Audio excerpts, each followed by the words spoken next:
Halo adik-adik, selamat datang di channel Pak Obi. Bagaimana kabar kalian semua? Semoga dimanapun kalian berada, selalu dalam lindungan Tuhan Yang Maha Esa. Tetap selalu sehat, ceria, dan tentunya tambah semangat lagi belajarnya. Nah, adik-adik, sebelum kita lanjut ke video pembelajaran kita kali ini, jangan lupa di like dan subscribe dulu ya, agar adik-adik tidak ketinggalan video-video terbaru dari channel Pak Guru. Dan jangan lupa di-share juga ya kepada teman-teman yang lain. Nantinya, Pak Guru akan membersamai adik-adik semua belajar lewat video-video pembelajaran. Nah, adik-adik, pada video pembelajaran kita kali ini, kita akan membahas mata pelajaran Bahasa Indonesia kelas 6 SD Kurikulum Merdeka. Kita masuki pada bab 2, Musisi Indonesia di Pentas Dunia, dengan tema Seni Budaya dan Diplomasi Lunak. Dengan materi, artikel Joey Alexander, pianis yang mendunia, dan artikel Seni sebagai Kekuatan Diplomasi Budaya. Ada di buku kalian halaman 29 sampai dengan halaman 41. Nah, adik-adik, kita masuki bab 2, Musisi Indonesia di Pentas Dunia. Adapun tujuan pembelajaran kita pada bab ini, kalian bisa mendiskusikan ide-ide seni budaya Indonesia untuk diplomasi lunak, melakukan wawancara untuk menggali informasi, dan membuat poster dan brosur sebuah pagelaran seni di sekolah. Nah, adik-adik, ada yang tahu apa itu diplomasi lunak? Nah, diplomasi lunak atau soft diplomasi merupakan cara suatu negara untuk mencapai kepentingan nasionalnya melalui pendekatan sosial budaya. Selain soft diplomasi atau diplomasi lunak, ada juga diplomasi secara keras, yaitu merupakan cara suatu negara untuk mencapai kepentingan nasionalnya melalui pendekatan seperti kekuatan militer. Jadi, mari kita siap-siap untuk belajar. Pada bab 2 ini, kita banyak membahas mengenai seni budaya. Sebelum belajar, kita akan bermain tebak alat musik dulu ya. Kuis tebak alat musik, apakah aku? Untuk yang pertama adalah persiapan. Di kertas yang dapat menempel, tuliskan nama atau gambar alat-alat musik yang ada di Indonesia. Sesuaikan jumlah kertas dengan jumlah seluruh teman di kelas. Kemudian, yang kedua, cara bermain. Bagi kelas menjadi 2 kelompok besar. Seorang perwakilan dari masing-masing kelompok maju ke depan kelas. Guru menempelkan kertas nama alat musik di dahi perwakilan tersebut. Dengan bergantian, seorang di antaranya berusaha menebak nama alat musik yang menempel di dahinya dengan mengajukan pertanyaan yang hanya bisa dijawab dengan ya atau tidak. Teman dalam satu kelompok menjawab pertanyaan siswa di depan dengan ya atau tidak sampai dia berusaha menebak alat musik tersebut. 3. Contoh pertanyaan untuk alat musik seruling. Apakah aku alat musik yang dipetik? Jawabannya, tidak. Apakah aku alat musik yang ditiup? Ya. Apakah aku berasal dari bambu? Ya. Apakah aku berasal dari Jawa Barat? Ya. Apakah aku seruling? Ya, betul. Jika seseorang berhasil menebak alat musik tersebut, ia akan mendapat skor 1. Jika ada yang curang, skor dikurangi 1. Kelompok dengan skor paling banyak yang menang. Contoh nama-nama alat musik yang bisa digunakan untuk tebak-tebakan antara lain gitar, bass, biola, angklung, seruling, kulintang, sasando, piano, harmonika, klarinet, saksofon, kendang, bonang, gong, rebab, siter, tifa, dan kecapi. Kegiatan menyimak. Bacalah dengan nyaring secara bergantian artikel tentang musisi Indonesia yang dikenal di dunia. Sambil menyimak bacaan, catatlah sebanyak mungkin kata kunci atau informasi penting dan menarik di buku tulis kalian. Judul artikel kali ini adalah Joey Alexander, pianis yang mendunia. Kalian semua pasti suka mendengarkan musik. Bagaimanakah perasaan kalian bila mendengar nada-nada yang mengalun indah? Musik dapat membawa kita ke dalam suasana indah, riang, dan bahagia. Adakah di antara kalian suka bermain musik seperti piano, drum, biola, atau alat musik tradisional seperti angklung, rebab, dan gamelan? Tentu sangat asyik jika kita mampu memainkan alat musik. Seperti teman kita satu ini, Joey Alexander. Jago bermain piano. Kehebatannya bermain piano membuat kagum banyak orang. Joey Alexander lahir di Pulau Bali. Sejak kecil, Joey selalu mendengarkan musik jazz yang mengalu indah. Ayahnya adalah seorang pemain musik dan ibunya juga suka musik. Pada usia 6 tahun, Joey mulai belajar bermain piano menggunakan keyboard elektrik mini hadiah dari ayahnya. Kemudian, dia mencoba belajar bermain piano dengan menirukan lagu-lagu yang sering didengarnya. Joey dengan mudah berhasil memainkan lagu musisi-musisi terkenal dunia. Joey tidak belajar musik dengan berpelatih secara khusus. Dia lebih banyak belajar sendiri dengan banyak mendengarkan dan melihat orang-orang hebat bermain musik. Ayahnya mengenalkan Joey pada jazz klasik, yaitu aliran musik indah yang berasal dari Amerika. Ayahnya sering mengajak Joey pentas dengan beberapa musisi di Bali dan Jakarta, sehingga Joey banyak memiliki pengalaman. Berkat kepiawaiannya bermain piano, meskipun masih kecil, Joey mendapat banyak kesempatan tampil di panggung-panggung jazz Indonesia, bahkan di mancanegara. Pada saat usia 8 tahun, Badan PBB UNESCO mengundang Joey untuk memainkan piano solo di depan pemain musik jazz terkenal Herbie Hancock yang sedang berkunjung ke Indonesia. Herbie Hancock yang terkenal itu sangat mengagumi permainan musik Joey. Kekaguman itu membuat Joey merasa bangga dan semakin percaya diri. Sejak saat itu, Joey bertekad akan menjadi musisi jazz yang hebat seperti Herbie Hancock idolanya. Joey menjadi lebih rajin berlatih dan mulai mengikuti beberapa festival jazz hingga ke mancanegara.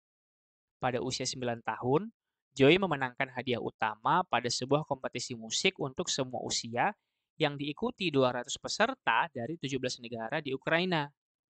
Pada usia 10 tahun, Joey tampil di festival jazz di Jakarta dan Copenhagen.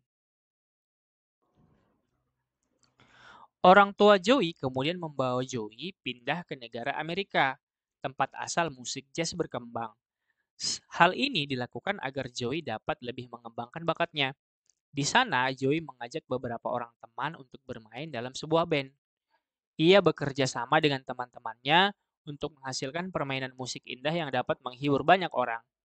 Grup musiknya, trio Joey Alexander, telah bermain di tempat-tempat terkenal dan festival besar di Amerika Serikat dan di seluruh dunia, termasuk Indonesia, tanah kelahirannya.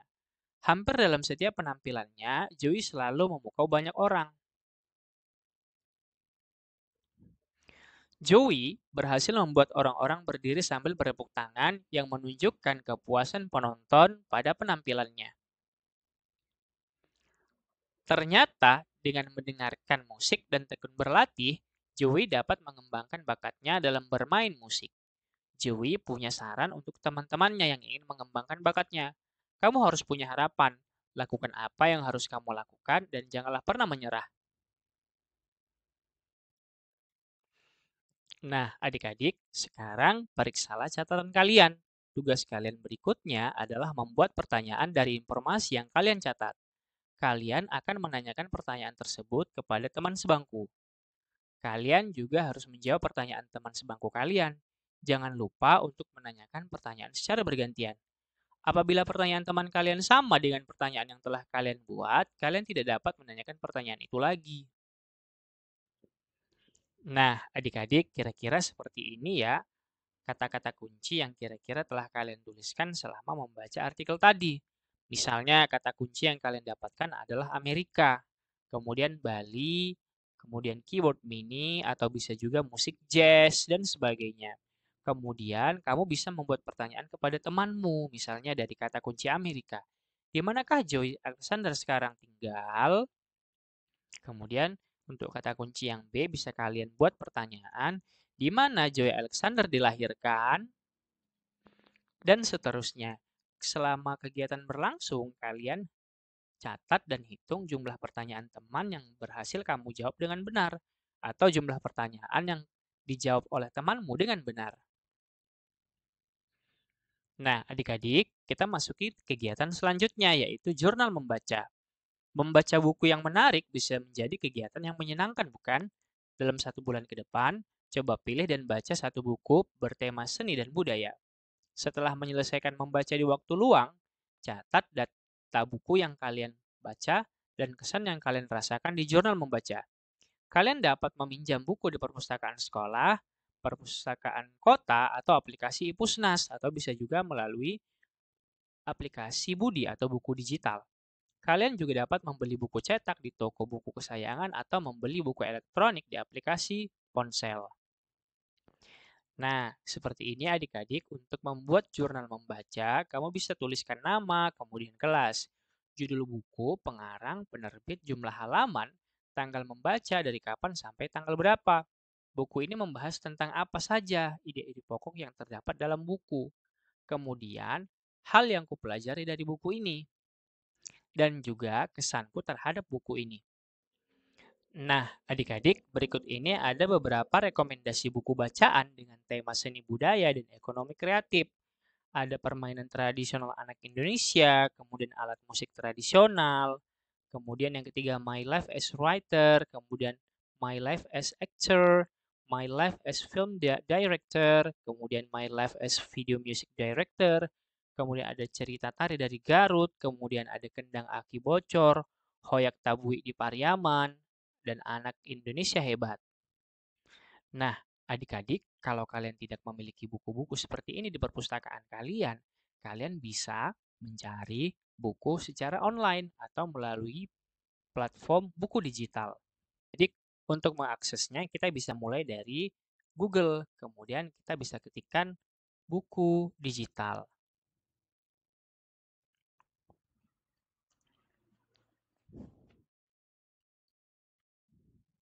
Kemudian kita pilih buku digital Budi Kemdikbud. Kemudian akan muncul tampilan awal seperti ini. Kemudian kita bisa pilih jenjang, bisa juga pilih tema, kemudian bahasa, atau bisa kita langsung ketikkan judulnya. Misalnya, kita mau mencari buku yang berjudul Cerita Tari dari Garut.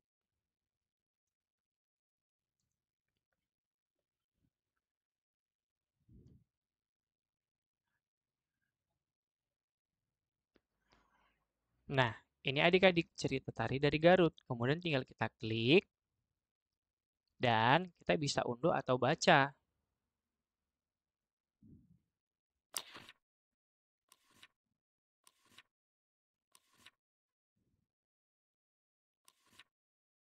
Nah, begitu ya adik-adik. Atau Pak Guru akan download pada video ini. Kalian tinggal lihat deskripsi di bawah ya. Mari kita membaca. Sekarang bacalah artikel tentang seni pop yang sedang populer berikut. Seni sebagai kekuatan diplomasi budaya. Nah, adik-adik mungkin kalian sudah tahu ya siapa grup musik di dalam gambar tersebut. Ya, tentu saja adalah grup musik BTS dari Korea Selatan. Nah, adik-adik, apa yang ada di pikiran kalian ketika mendengar kata Jepang? Kemungkinan besar kalian akan menyebutkan sushi, kimono, Doraemon, dan Naruto. Bagaimana dengan negara Australia? Mungkin kalian akan mengingat Opera House, koala, dan kanguru. Kalau Amerika Serikat disebut, yang ada di benak sebagian besar orang adalah film-film dari Disney atau produksi Hollywood, burger, dan ayam goreng. Produk budaya yang dikenal oleh masyarakat dunia adalah modal suatu negara untuk melakukan diplomasi lunak atau soft diplomacy. Diplomasi adalah suatu seni dan praktik untuk bernegosiasi yang dilakukan oleh negara atau organisasi. Diplomasi lunak menggunakan cara-cara yang halus untuk mempengaruhi opini masyarakat akan suatu negara. Lawan dari diplomasi lunak adalah diplomasi keras, misalnya dengan menggunakan kekuatan militer. Salah satu negara yang sangat sukses menjalankan diplomasi lunak adalah Korea Selatan. Pemerintah Korea Selatan secara serius mendukung industri kreatif di negaranya yang disebut Hallyu atau gelombang Korea. Hallyu semakin dikenal di seluruh dunia dari musik pop, tayangan drama, dan film Korea. Salah satu contohnya adalah grup pop Korea BTS atau Bangtan Shandong yang memiliki banyak penggemar di seluruh dunia yang menyebut dirinya ARMY atau pasukan. Grup BTS tidak hanya berkontribusi pada perekonomian Korea Selatan dengan penjualan musik, souvenir, atau tiket konser saja, tetapi juga mampu menaikkan jumlah turis yang ingin mengunjungi Korea Selatan. Popularitas BTS membuat kelompok untuk diundang untuk berpidato mewakili anak-anak muda di markas PBB. Presiden Korea Selatan memberikan apresiasi kepada BTS yang sudah menyebarkan budaya Korea ke seluruh dunia. Kesuksesan Korea Selatan bukan kerja semalam. Sejak tahun 2001, pemerintah Korea Selatan sudah mulai mempromosikan Hallyu. Presiden Korea Selatan waktu itu, Kim Dae-jung, menyebut industri kreatif ini sebagai industri tanpa cerobong asap. Industri kreatif adalah mesin penggerak ekonomi yang menciptakan nilai tambah dengan investasi dan sumber daya yang lebih sedikit dibandingkan dengan pengembangan industri lainnya. Hasil kerja keras ini baru bisa dipetik bertahun-tahun kemudian. Misalnya, keberhasilan film berbahasa Korea, Parasite, yang memenangkan Oscar, penghargaan insan perfilman yang sangat bergengsi di Amerika Serikat pada tahun 2020. Bagaimana dengan Indonesia? Apa yang ada di pikiran masyarakat dunia ketika mendengar kata Indonesia? Nah, adik-adik, kalian telah membaca artikel seni sebagai kekuatan diplomasi budaya di atas. Sekarang, diskusikan pertanyaan-pertanyaan berikut dengan teman-teman dalam kelompok. 1. Setujukah kalian bahwa budaya populer Korea digemari oleh banyak kalangan di Indonesia? 2. Apa yang dimaksud dengan istilah industri tanpa cerobong asap? 3. Mampukah Indonesia mengikuti jejak Korea dalam menyebarkan budaya ke seluruh dunia? 4. Menurutmu, apa yang dapat dilakukan Indonesia untuk melakukan diplomasi lunak? Nah, adik-adik, mari kita jawab. Untuk pertanyaan pertama, setujukah kalian bahwa budaya populer Korea digemari oleh banyak kalangan di Indonesia? Tentu setuju ya adik-adik, karena budaya populer Korea seperti drama, fashion, bahkan makanan, sampai dengan K-pop banyak digemari di Indonesia. Kedua, apa yang dimaksud dengan istilah industri tanpa cerobong asap? Cerobong asap adalah simbol dari pabrik yang menggunakan mesin dan menghasilkan asap. Industri tanpa cerobong asap artinya industri yang tidak menggunakan pabrik untuk menghasilkan sesuatu, misalnya industri musik dan film yang karyanya dibuat tanpa pabrik. 3. Mampukah Indonesia mengikuti jejak Korea dalam menyebarkan budaya ke seluruh dunia? Tentu saja bisa ya adik-adik. Keberhasilan Indonesia menyebarkan budaya seperti gelombang Korea sangat dipengaruhi oleh kerjasama yang baik dari semua pihak, pemerintah yang mendukung, dan pelaku industri kreatif yang bekerja keras menghasilkan karya terbaiknya. Kemudian pertanyaan keempat, menurutmu apa yang dapat dilakukan oleh Indonesia untuk melakukan diplomasi lunak? Indonesia mempunyai banyak sekali potensi untuk melakukan diplomasi lunak melalui seni budaya, makanan, pariwisata, dan lain-lain. Keberhasilan gelombang Korea sangat dipengaruhi oleh kerjasama yang baik dari semua pihak. Pemerintah yang mendukung dan pelaku industri kreatif yang bekerja keras menghasilkan karya-karya terbaiknya. Nah, adik-adik, mari kita berdiskusi dalam kelompok. Setelah menjawab pertanyaan-pertanyaan tadi, kalian dapat mendiskusikan jawaban kalian dalam kelompok berisi 4 hingga 5 orang.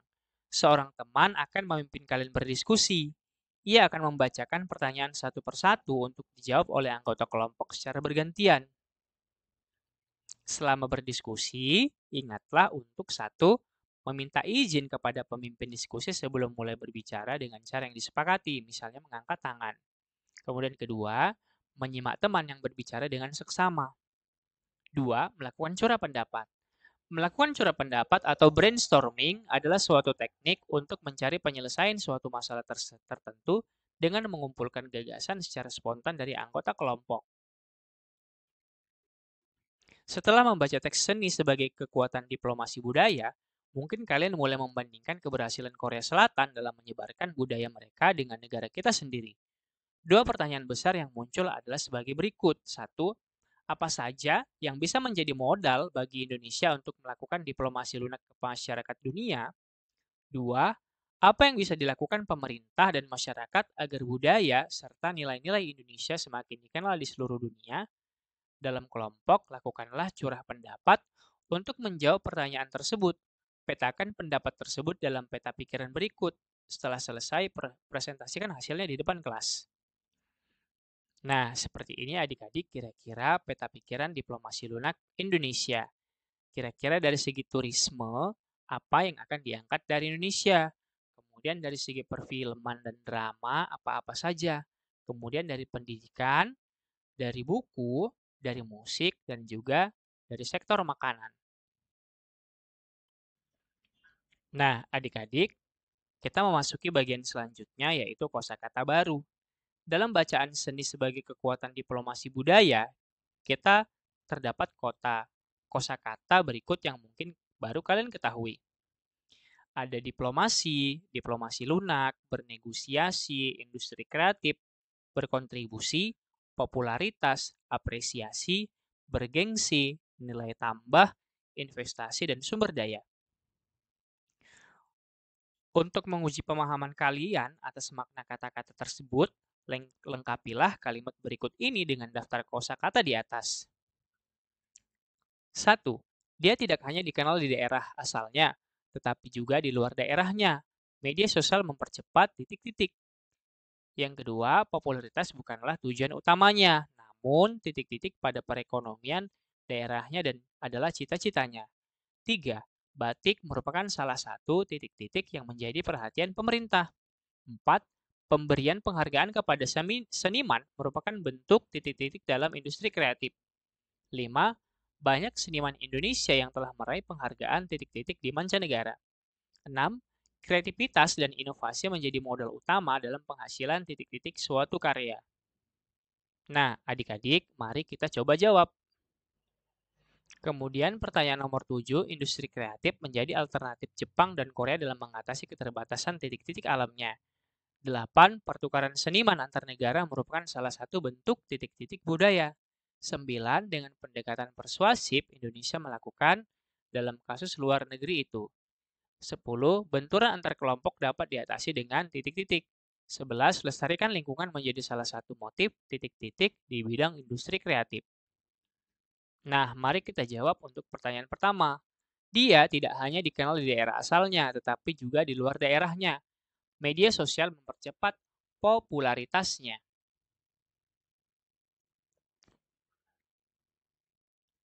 Nomor 2, popularitas bukan tujuan utamanya, namun berkontribusi pada perekonomian daerahnya adalah cita-citanya. 3. Batik merupakan salah satu industri kreatif yang menjadi perhatian pemerintah. 4. Pemberian penghargaan kepada seniman merupakan bentuk apresiasi dalam industri kreatif.